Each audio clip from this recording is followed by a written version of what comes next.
good evening and a very warm welcome once again. I'm Alan Adonis, bringing you a summary of the stories making headlines at this hour. 5 children have died while 4 others are fighting for their lives in the Andara and Rundu hospitals after allegedly eating traditionally cooked maize suspected to have been poisoned. They allegedly ate the maize for supper at the Kahanga village 180 kilometers east of Rundu on Tuesday evening.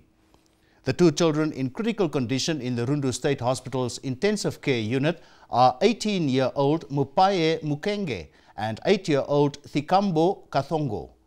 2 others admitted to the Andara hospital and who are in a stable condition are 9-year-old Aplonia Thikambo and 10-month-old Dievi Makushe. One of the parents, Theopolina Domingo, said the children started complaining of stomach pain followed by vomiting after eating the maize. The Angolan Speaker of Parliament, Antonio Paulo Kasoma, concluded his visit to Namibia with a meeting with President Hifikepunye Pohamba at State House today. Kasoma described his visit as successful, adding that the 2 countries had agreed to set up a technical committee at parliamentary level, whose terms of reference are still being worked on. He said the agreement in this regard would be signed in Angola next year.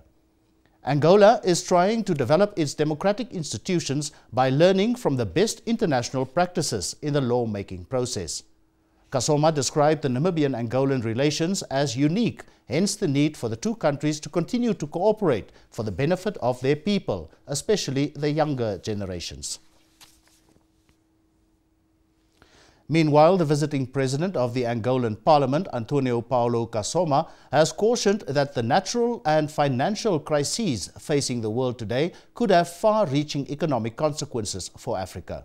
Kasoma suggested that SADC and Africa should therefore find solutions within their bilateral or multilateral frameworks based on their strengths and comparative advantages to address these problems.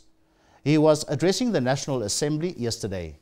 He said it was important that the SADC Parliamentary Forum and the Interparliamentary Union found solutions to the problems facing member states. The NANTU president says it is unfair to blame teachers for learners' indiscipline and poor performance.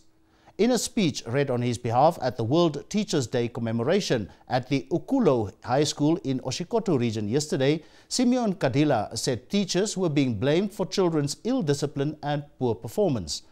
Kadila said parents were their children's first teachers and were also expected to instill respect and discipline in them. He said teachers must instead be commended for dedicating their lives towards nation building.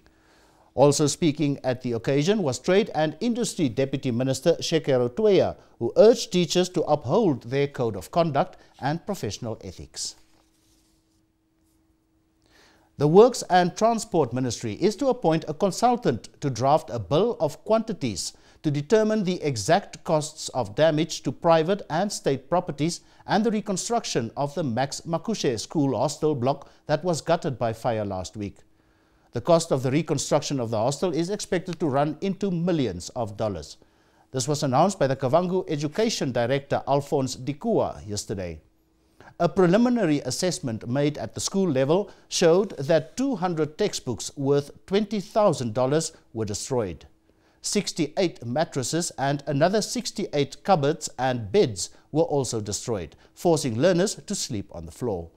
The new hostel block where the learners have been transferred does not have electricity yet. And that's it for tonight. Thank you so much for watching. Good night.